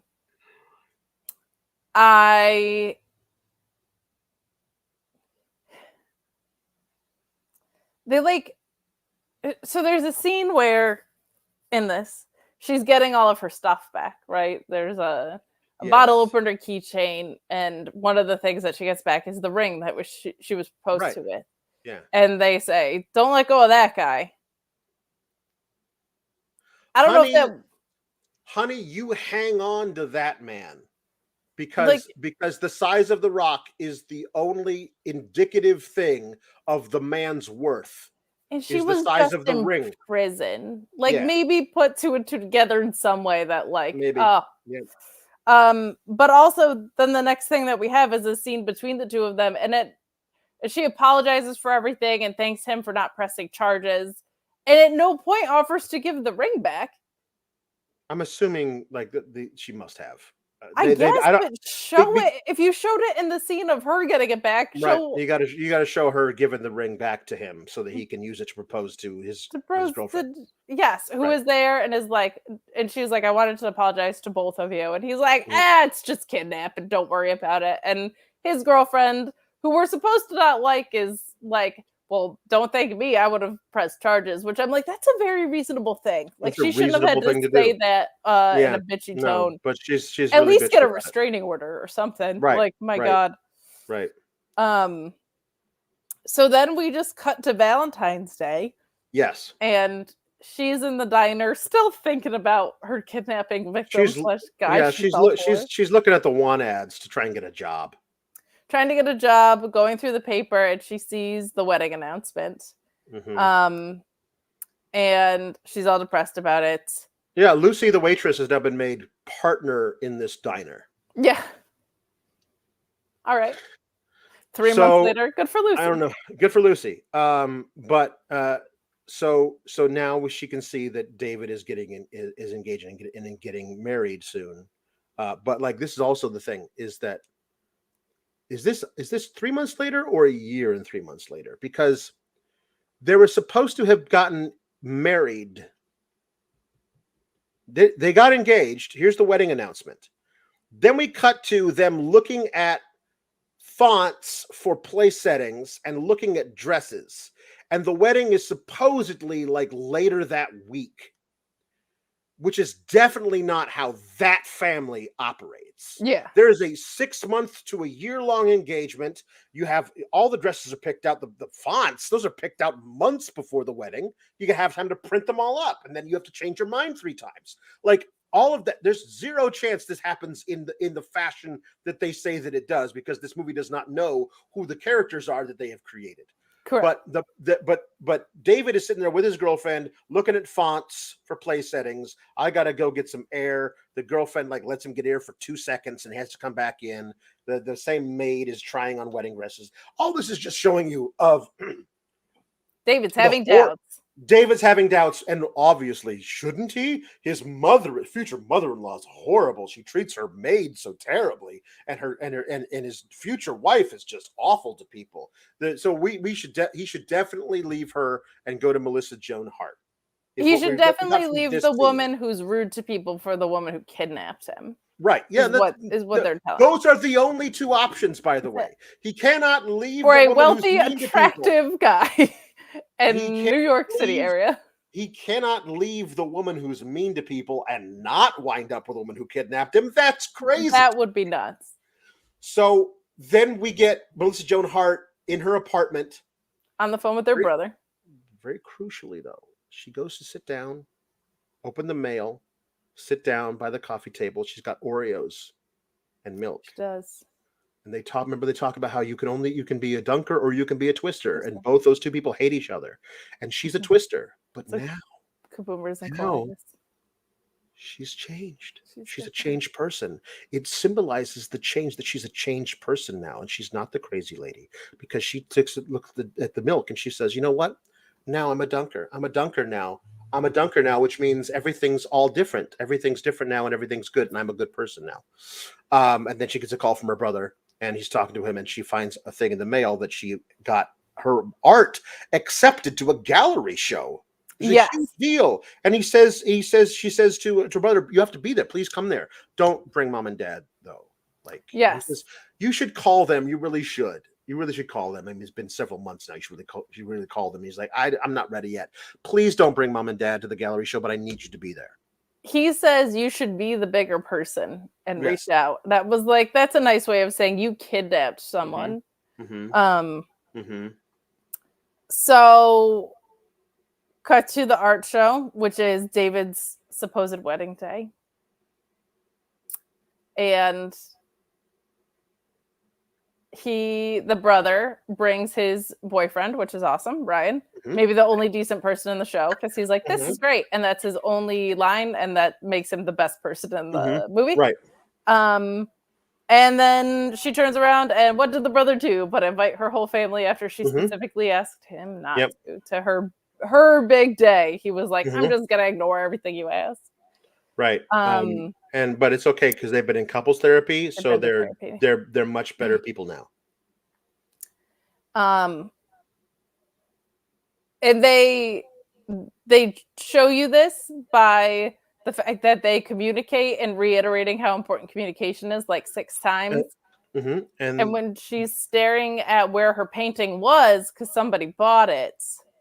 It's important. We'll talk more about that specifically. Yeah. Yes. The dad says, listen, I didn't mean to upset you and to make you, and I want to protect you. I don't want anything bad to ever happen to you. If it was up to me, you'd live in a plastic bubble, but that's not practical. So I want to make sure you're all right, but I need to trust you. Whatever you want, that's what we want for you. It's a big trip. It's a big step. So 2 months of therapy, he's gotten to that from, when are you going to do something with your life? Right. But also, like, I don't know, if you really want what's best for her, shouldn't she be in therapy? Because she kidnapped someone. She should be in therapy. And like, whatever you want is what we want. I'm like, well, maybe her judgment's not so great because she kidnapped someone.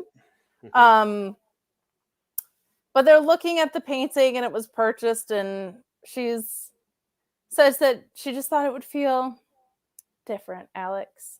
And she can't stop thinking about David. I mean Mario Lopez. I mean Mario Slater. Lopez. I mean AC Slater. And the mom is like, if there's anything I've learned, it's that cutting lines of communication will erode you over time. And I'm like, she kidnapped the guy she misses. If there's anything that I've learned, it's about the corrosive nature of silence. You should talk to him. It's not too late. It's not too late. Yes, it is. He got married today. But anyway, so they're also I kidnapped him. Right. Looking, she did not see. Apparently, she was mingling when somebody bought the painting. But what an awesome thing that somebody that your painting. And by the way, it's a painting. We should mention this. It's a painting of the gazebo all lit up and the ice rink around it and a figure skater. It's the scene where they fell in love. It is the scene where they fell in love. She fell in love with him because he pressured her to do something she hadn't done since she was 10 years old. But was the last time someone in her life felt proud of her, which is ridiculous. But anyway, so that was the painting, right? But somebody saw it and bought it. Someone who doesn't know her looked at the painting, and said, "This is a brilliant painting. I will spend my hard-earned money on this painting because of how there is certainly no ulterior motive behind me buying this painting because I do not have any connection with the artist," is what she thought. Then she goes out to her car and is kidnapped by David, by AC Slater, by Mario Lopez, by the guy from By Extra, Nick David. and Nick David. And he turnabout's fair play. He kidnaps her. The karma's a bitch, he says, and it brings her to this weirdly lit up place. And it was so expansive, and there was all these lights everywhere, and there was all this. I thought he brought her to the venue for the wedding that he had walked out on earlier that day. Yeah. But I still happen to have the preacher here, so let's get hitched, I thought was what was going to be. But no, he didn't bring her there. He brought her to a venue that he has purchased.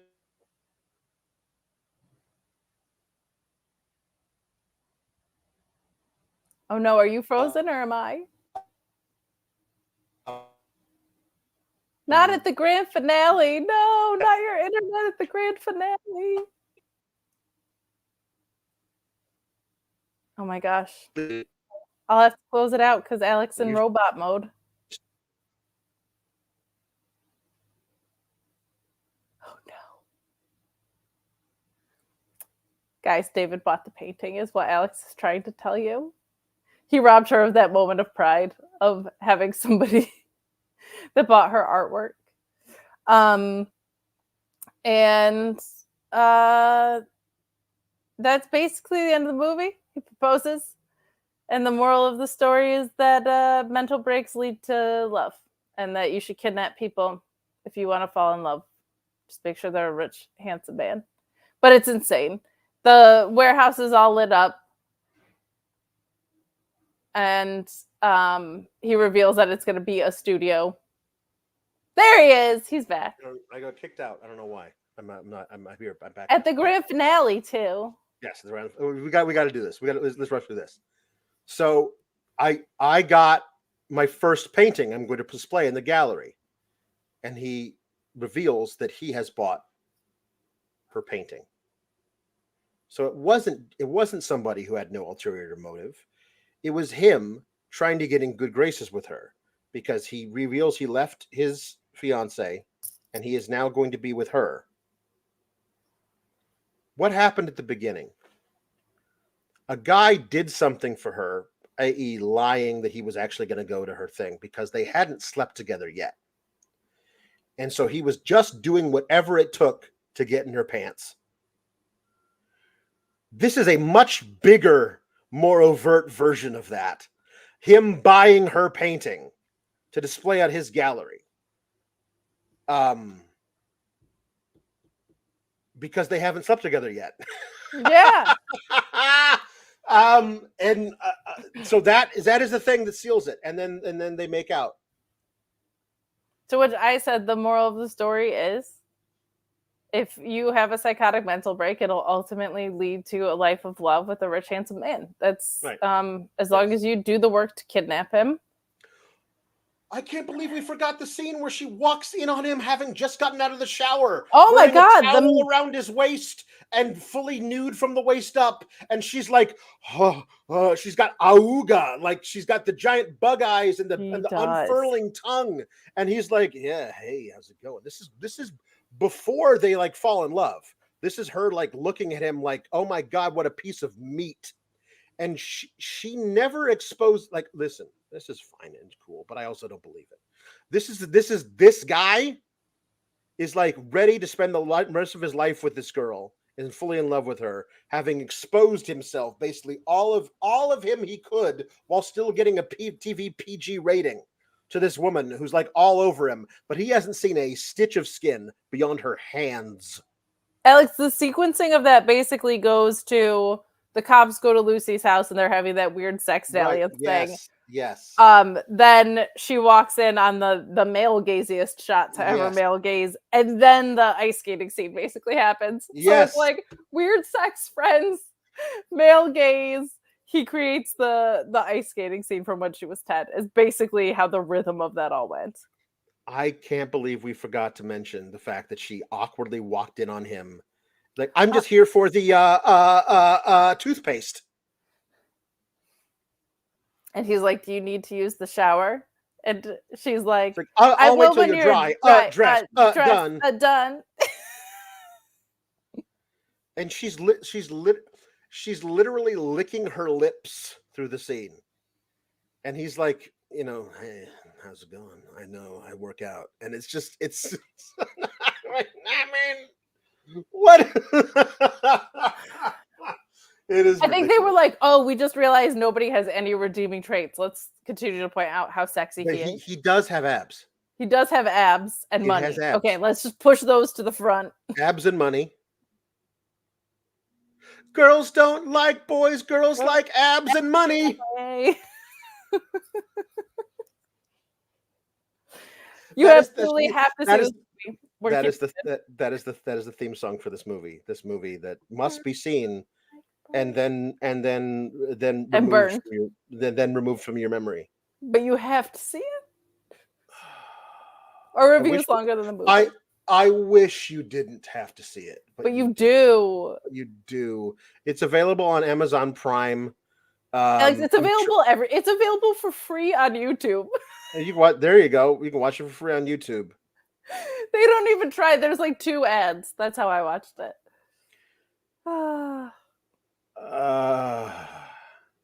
It is. I'm keeping it in. Not because it's good, but because you just have to see this movie. It is. Have yourself a Merry Little Stockholm Syndrome, the movie, and somehow it works. Like, he falls in love with the woman who kidnapped him because who has no redeeming qualities about her. No, none. She's the worst. Because he feels bad for her because she is bullied by her family. A pastime he actively engages in. He bullies her. This is a terrible relationship. It's real bad. It's real bad. But maybe they're so awful they'll work. Like, maybe they're just like, neither of us have any redeeming qualities, except we're both weirdly obsessed with sex, but also I want to bang your little sister. It's very weird. That's so weird, right? That scene, when the scene happened, I was like, what is this? I was just like, why? Why did this get written in? There's no need for it. That scene, I feel like, can happen in the movie, but way earlier than it does. That is right before he takes her outside and shows that he's done all this stuff for, like, the skating thing. He has to, like, the movie has to, like, he can't avert his eyes from a butt for, like, 2 seconds. And then do, like, the most romantic thing. It is the meme of the boyfriend who does this. Like, it's like, but like, it's for real. But it's like for real, except for like the meme is like me, the girl who kidnapped me, who I'm secretly in love with, and then the girl walking past is her little sister's butt. It's like, I mean, I just don't. Insane. I don't know, man. Absolutely bonkers. That's it. That's it. Okay, good. I guess we're gonna keep it in. We're keeping it in for all the wrong reasons. For all the wrong reasons. But yeah, next week we'll either be doing a terrible Hallmark movie or a Walmart Christmas ad. We don't know. There's a couple directions. There's a lot of options for next week, but yeah, until then, we're gonna ask you to get the flick out of here. Goodbye, everybody.